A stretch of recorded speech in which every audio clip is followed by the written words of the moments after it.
माणसं मनातली. मोगऱ्याचं फूल ओंजळीत घेतलं की त्याचा गंध मनाला, शरीराला प्रसन्न करून जातो.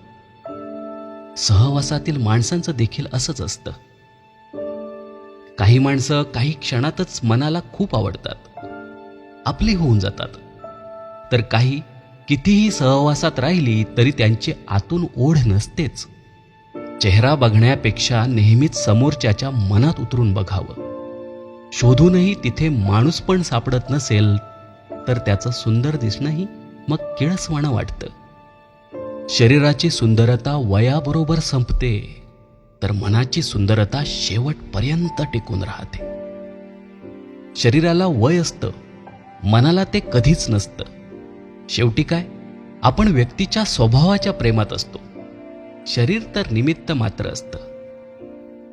माणसाच्या स्वभावात गोडवा, शालीनता, प्रामाणिकपणा आणि विनयशीलता असेल तर त्याची काही क्षण जरी सोबत मिळाली तरी ती हवीहवीशी वाटते.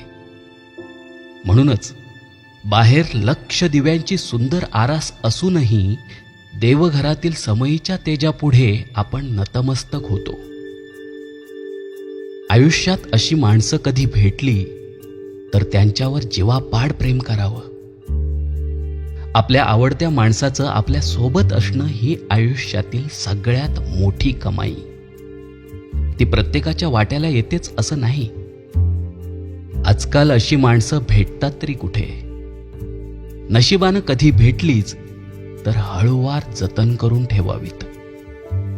कदाचित पुन्हा भेटतील, न भेटतील. लेखन व पु काळे. वाचन शशिकांत कांबळी.